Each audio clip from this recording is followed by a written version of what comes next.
Venimos conversando hace algunos días acerca de un concepto que llamamos diagnosis de modelos.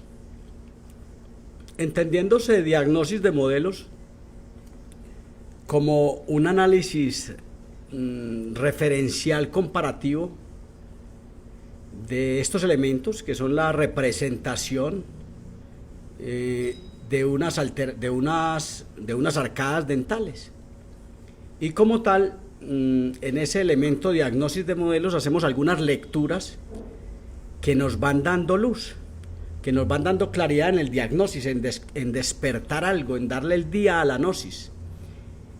Y hoy han llegado estos modelos a mis manos y me ha parecido interesante conversar un poco de ellos, muy a propósito de una prédica, un discurso que traigo yo hace algunos años, que los aparatos bimaxilares de la ortopedia maxilar frenan la dinámica de los maxilares, unos maxilares que se quedan atróficos precisamente por ausencia de dinámica, y que los aparatos bimaxilares correspondientes a la ortopedia del siglo pasado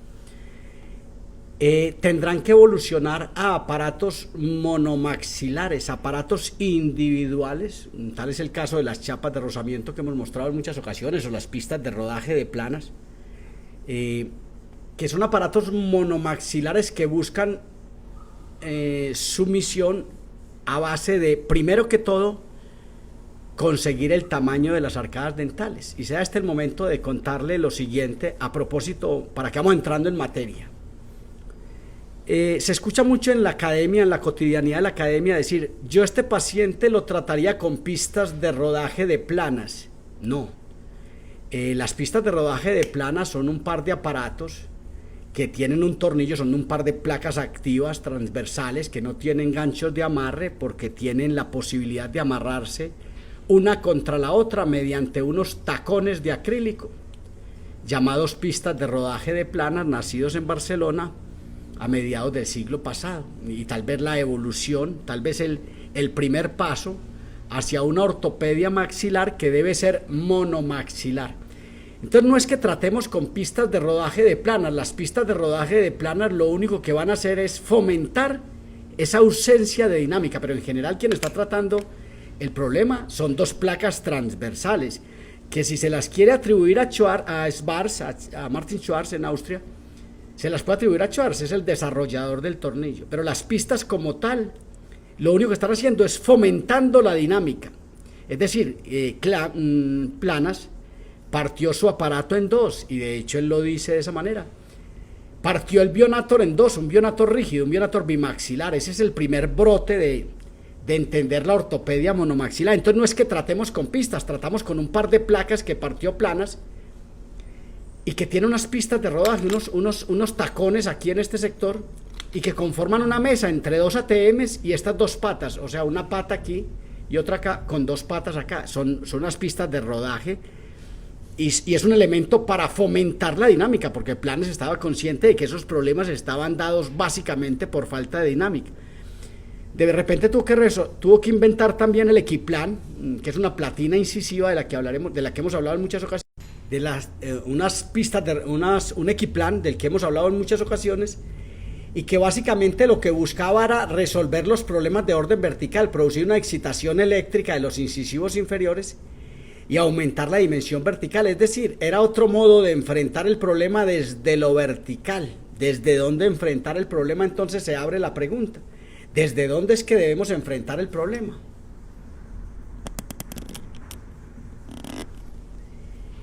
Y entonces yo he traído este caso para que entendamos qué es el tamaño de las arcadas dentales. ¿Será que el tratamiento ortopédico lo enfrentamos a base de avanzar la mandíbula, el cacareado avance mandibular, el necesario avance mandibular? ¿Será que hacemos una mordida constructiva en posición? ¿Cuál es la solución? Enfrentamos primero el plano sagital de relación, es decir, la interrelación anteroposterior de la mandíbula con la maxila, a base de un avance mandibular por cambio de posición de la mandíbula, que algunos llamamos cambio de postura terapéutica, a manera de terapia. ¿O será acaso que primero trabajamos el problema vertical? De repente el problema vertical es necesario enfrentarlo y tener presente que el primer plano a tratar es el plano vertical, ¿cierto? Y entender que de repente ahí nació el concepto de planas, de producir una excitación eléctrica, apoyado tal vez, digo yo, esto no lo dice nadie en el mundo, pero yo presumo, o que Planas copió de un señor en España que llamaba Alberto Cervera, con quien tuve la oportunidad de conversar en muchas ocasiones, y que falleció recientemente, pero está su hijo Alberto Cervera también, que es ortodoncista. Y Planas habló de la excitación eléctrica, de repente apoyado en la platina incisiva de Cervera, que era una platina incisiva, y aunque Cervera la presentó como electrólisis galvanostásica, Planas la presenta como piezoelectricidad, excitación eléctrica de los bordes incisales para producir egresión o crecimiento dental alveolar, muy consciente de que la excitación de los incisivos inferiores iba en una repercusión embrionaria con respecto a esto y que podría haber un crecimiento vertical. Pero ese no es el tema. El tema es, enfrentamos primero las alteraciones a base de avanzar la mandíbula mediante un cambio de postura, o cambiamos el tamaño de las arcadas dentales. Y entonces yo he traído estos modelos y quiero mostrarle esto, quiero que usted razone esto. Y quiero que entienda que por aquí hay unos corredores de fosas, aquí hay unos corredores de fosas. Esta depresión, yo los llamo corredores de fosas. Por estos corredores de fosas viaja la mandíbula anteroposteriormente. Esto lo conocen, lo hemos estudiado mucho con mis alumnos en Latinoamérica y en Europa, de cómo la mandíbula tiene una tendencia genética medioambiental de caminar en sentido anteroposterior por estos corredores de fosas. Pero yo le traigo este modelo y básicamente quiero parar su atención en este punto. Présteme atención, por favor. Parar su atención en este punto y que veamos cómo este corredor de fosas no está siendo ideal para que esta mandíbula migre hacia adelante. ¿Será acaso que hacemos un cambio de postura de la mandíbula y traemos la mandíbula y la ponemos en este punto? Hacemos un avance de la mandíbula y la ponemos en este punto y con esto vamos a resolver el problema. ¿O será acaso que este paciente se seguirá quitando sus placas, se seguirá quitando su aparato para masticar los alimentos y la masticación se va a hacer aquí en el lugar de la mínima dimensión vertical que nos mostró Planas? En este lugar la masticación se va a dar en este lugar, y ese aparato que está intentando 24 horas del día mantener la mandíbula adelante, aunque si bien es cierto está elongando la musculatura y afectando la dinámica y colgando literalmente, atentos con esto, y colgando literalmente esta mandíbula que está obligada a ponerse acá mediante el cambio de postura, colgando literalmente en esta premaxila mediante un arco vestibular, colgando literalmente esa protrusiva en la maxila y por ende clavando un vector de fuerza que va a llevar esta maxila hacia atrás. Hay muchas cosas por reflexionar acerca de esto y estamos en el nuevo siglo, pero seguimos repitiendo teorías que tienen 120 años, que me parece interesante que llevemos al debate, porque finalmente estoy hablando desde hace algunos días de cómo cuando clavamos la protrusiva, cuando enganchamos literalmente la mandíbula en la maxila, mediante un arco vestibular estamos llevando el hueso, la premaxila, la maxila, el proceso alveolar, el hueso palatino y el esfenoides, las apófisis pterigoides del esfenoides, rotándolas hacia atrás, es decir, ayudándoles a una conformación de flexión, lo que la medicina ha llamado flexión, que es la rotación de las apófisis pterigoides hacia atrás en el esfenoides. ¿Será acaso que esos aparatos bimaxilares tienen que seguir presentes o tenemos que hacerles un juicio y llamarnos la atención acerca de ello? Porque en el fondo hay otra propuesta también nacida en Europa, que son las placas activas. ¿Será acaso, y atento con esto que aquí ya nos obligamos a pensar, será acaso que si aumentamos el tamaño transversal de esta maxila, ¿será acaso que se ve latente, que le falta espacio? Pues no creo que haya que hacer un análisis de Pond, de dentición mixta, o esos análisis matemáticos que nos mantienen tan contentos. No creo que sea necesario hacer un análisis para entender que de este punto, que mide la distancia intercanina a este punto, Estos anteriores no caben y por ende hay un arco puntiagudo, gótico, estrecho y por consiguiente un aparato de ortopedia bimaxilar será capaz de conseguir algún resultado aquí en la medida en que cambiemos el tamaño de las arcadas dentales, porque si no lo cambiamos, este paciente seguirá con este aparato 2 o 3 años intentando este avance que reposa aquí a base de elongación muscular, de estiramiento muscular y de frenar la dinámica mandibular, pero la oclusión dental va a seguir dándose acá. Este paciente se quitará el aparato 3 veces al día, porque a veces creemos que los aparatos se usan 24 horas del día sin quitárselos. Ojalá el paciente pudiera comer con ellos, pero no entendemos que a veces este paciente se va a tener que bajar del aparato y cuando se baje a masticar los alimentos, hará la masticación aquí, en su oclusión habitual, aquí, en la oclusión habitual. Aquí va a ser la masticación. ¿Será acaso que es cierto lo que nos decía Planas, que este es el cargue de baterías, que aquí es donde se cargan las baterías y que la oclusión dental se da solo 12 o 13 minutos del día? Que este paciente en intercuspidación máxima está solo 13 minutos del día haciendo esto, y eso porque está masticando alimentos o tragando saliva. Y por consiguiente, decía Planas, este es el cargue de baterías, aquí es donde carga las baterías el paciente, aquí es donde se dictamina el engrama neural, donde se establece la severidad del patrón funcional, donde se fija el patrón funcional, aquí en esta oclusión.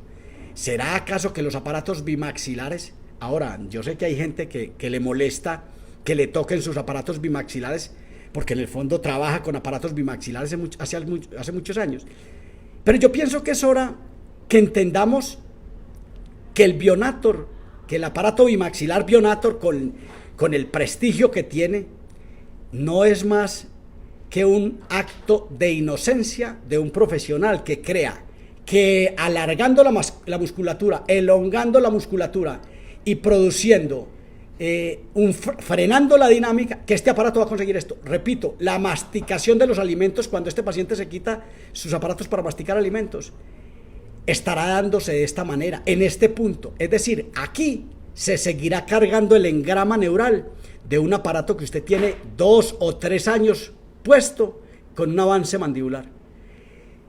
No seamos inocentes. Decía Thomas Kuhn hace algunos años que el ser humano cada 100 años cambia de paradigmas. Hombre, la tecnología no llegó para tener el mejor celular ni tener el mejor computador. La tecnología llegó para entender que el conocimiento es universal y que tenemos que razonar y que estamos obligados a evolucionar lo que tenemos. No tenemos que esperar otros 100 años para llegar a... Llevamos 120 años con los aparatos bimaxilares y seguimos creyendo que es que los aparatos bimaxilares son la panacea. No. Todo aparato bimaxilar donde está elongando la musculatura, cuando el paciente se quita el aparato, el acto de la masticación se da en este punto, se da en esta mandíbula distal, se da en esta posición distal. Entonces, vamos avanzando, vamos pensando. Y aquí es donde decía yo que nos toca pensar, ¿qué pasaría si de repente esta maxila, este maxilar superior, después de medir la distancia intermolar de este punto a este punto donde McNamara nos dijo que debía haber 34 milímetros, y algunos autores en Latinoamérica han dicho que 32 milímetros podrían ser suficientes? ¿Qué pasaría si nosotros ampliamos transversalmente esta maxila? Si ampliamos esto, ¿qué pasará con esos corredores de fosa de los que habla Barberi y la tendencia genética de rotación mandibular de esta paciente? Ahora, es posible que este paciente nos corresponda decir, hombre, este paciente tiene una posición distal de la mandíbula, tiene un escalón distal, tiene una posición distal, porque genéticamente tiene una posición distal, pero yo sigo preguntándonos, ¿qué pasaría si le favorecemos los corredores de fosas y si de repente con las placas que hagamos esta expansión les ponemos una platina incisiva, una platina metálica? ¿Qué pasaría si de repente les ponemos una platina metálica como el PAMED propioceptivo, como muchos elementos?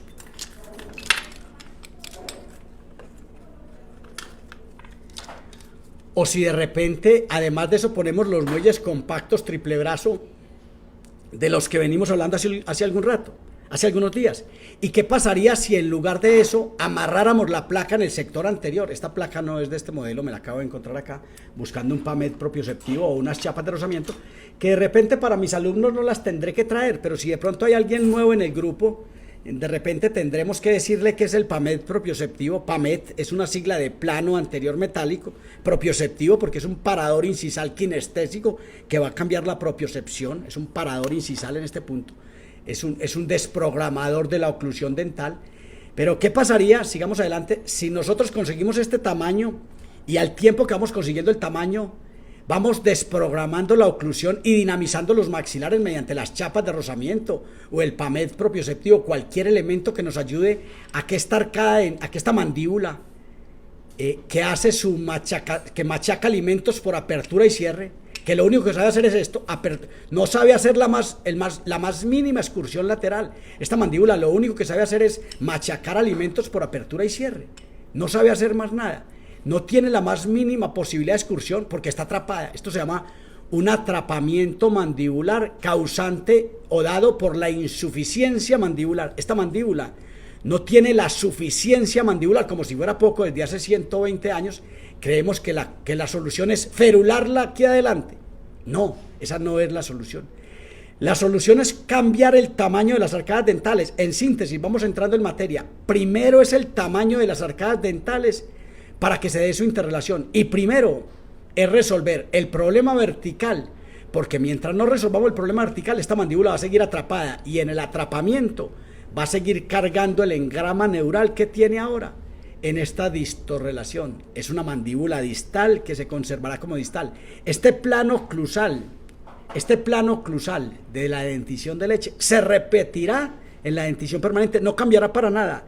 Este paciente ya no se desatrapa solo, este paciente necesita que lo desatrapen, que le suelten la dinámica, que lo desprogramen, que le pongan unas herramientas que le fomenten la dinámica. De otra manera, este maxilar, usted lo va a avanzar con un Bionator hasta acá y lo va a tener aquí muchos años, pero esta mandíbula no podrá avanzar.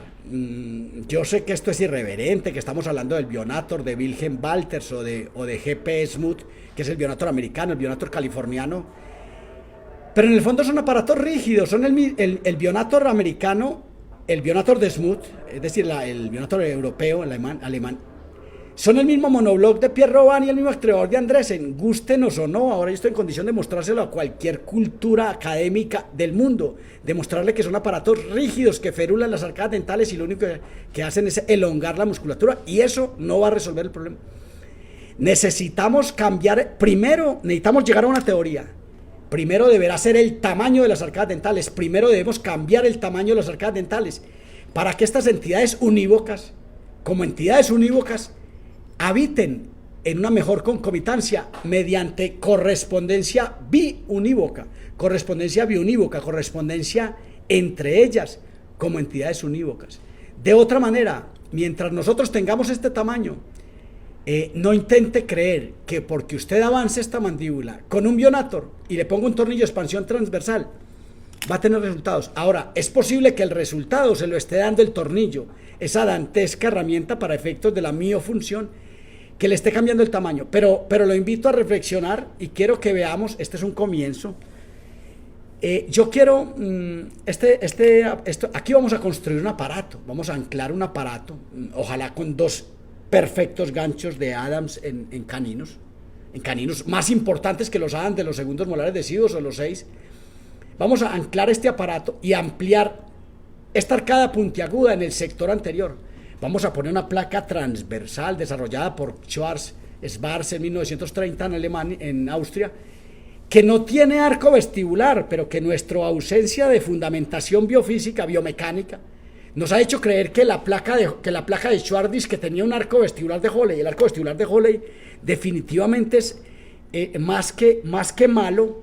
Es un concepto que deja muy mal parada nuestra fundamentación mecánica, casi que nos deja como individuos sin razonamiento espacial mecánico. Quien crea que este paciente hay que ponerle una placa de Holley Holley con arco vestibular es una redundancia. Holley, la palabra Holley de 1919 del inglés C.A. Holley en 1919, que es el desarrollador del arco de Holley.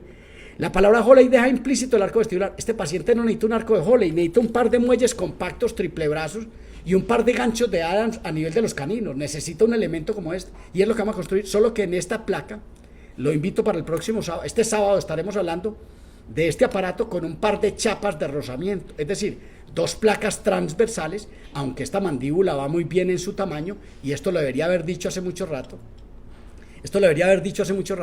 Esta mandíbula está distal, es una distorrelación, es una insuficiencia de la mandíbula. Esta mandíbula no tiene dinámica, tiene tamaño, seguramente nacido de su componente genético, tiene tamaño. Es posible que aquí se vayan a alojar los dos laterales y que en ese patrón de erupción de los dos laterales se aumente la distancia intercanina. Recordemos que la erupción de los laterales inferiores en ese año de erupción activa tiene la misión de aumentar 5.5, nos lo dijo Murris en 1959, nos lo ratificó en el año 62 en su trabajo, Murris. Esta erupción de estos laterales tiene la misión de aumentar estos 2 puntos, la distancia intercanina, para que esta mandíbula logre su tamaño. Esta mandíbula va bien en su desarrollo transversal. De repente no vamos a necesitar un tornillo, pero es bueno ponérselo porque vamos a estar un tiempo con ella. Entonces este paciente va a tener una placa con tornillo transversal y va a tener unas chapas de rozamiento. Pero ante todo, no va a tener arco vestibular y va a tener 4 ganchos de amarre tipo Adams.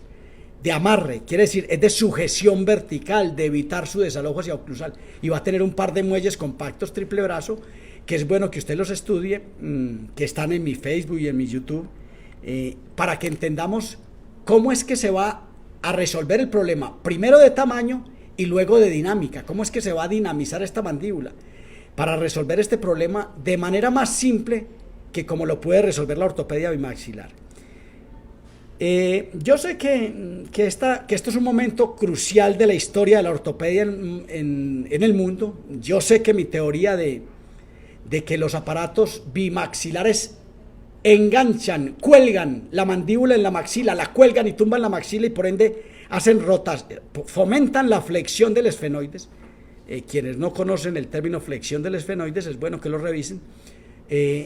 Hacen flexión del esfenoides y por ende es el momento de que la ortopedia responda. ¿Por qué razón? Es que la denuncia de Barberi en Colombia, en Sudamérica, como somos eurocéntricos, el conocimiento solo puede venir de Europa o de pronto de los Estados Unidos, que respondamos este planteamiento, esta hipótesis de Barberi. Los aparatos de ortopedia bimaxilar cuelgan la mandíbula en la maxila y por ende tiran la maxila hacia atrás y rotan el esfenoides, hacen flexión del esfenoide. Esta respuesta deja mal parada la ortopedia bimaxilar y tenemos que llegar a conciencia. De hecho, hoy se habla de ortopedia monomaxilar y la gente dice, ¿de qué está hablando usted? La ortopedia solo es bimaxilar. No es cierto. La ortopedia es bimaxilar o monomaxilar. Las placas activas que cambian el tamaño de las arcadas dentales fomentan una nueva relación, mejor o peor, pero son aparatos de ortopedia, inciden en la posición de la mandíbula.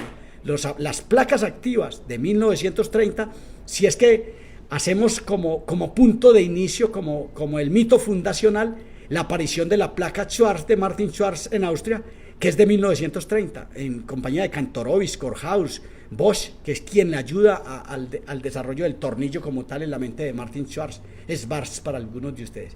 Entonces entendamos, si nosotros no cambiamos nuestra ortopedia y no pensamos que, atiéndame esto, primero es el tamaño y la condición vertical, desatrape la mandíbula, consiga tamaño, desprofundice primero es el plano vertical, es el primer plano a tratar. De otra manera, usted se quedará imponiendo una posición abrupta, postiza del espacio y ferulando la dinámica de la mandíbula en un paciente que está quedado precisamente por eso, por ausencia de dinámica. Yo pienso que es el momento de reflexionar. Ahora estaré en México en el mes de mayo, la primera y la segunda semana del mes de mayo. Estaré en México para quienes quieran participar de nuestra discusión académica. Y en junio estaré en Buenos Aires, Argentina, para quienes quieran participar de nuestra discusión académica, porque necesitamos ya resolver muchos problemas que tenemos en una especie de quedarnos anclados en teorías que de repente es hora que entremos a reflexionar. Estamos obligados a evolucionar lo que tenemos. Estamos trabajando con unas terapéuticas de 120 años y a nadie se le ocurre pensar. Me perdonan y tal vez voy a hacer un comentario que puede ser malinterpretado. Yo estoy hablando de nuevos conceptos en ortopedia maxilar. Hable usted de nuevos conceptos.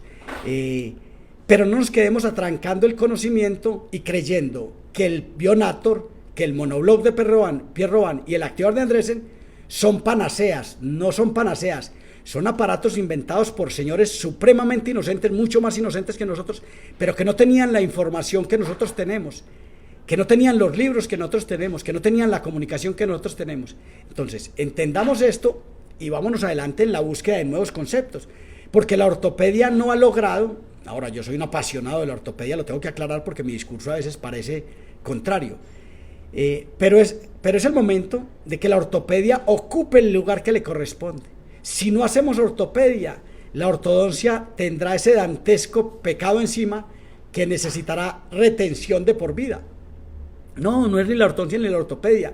Necesitamos resolver los problemas funcionales para poder resolver luego los problemas de función.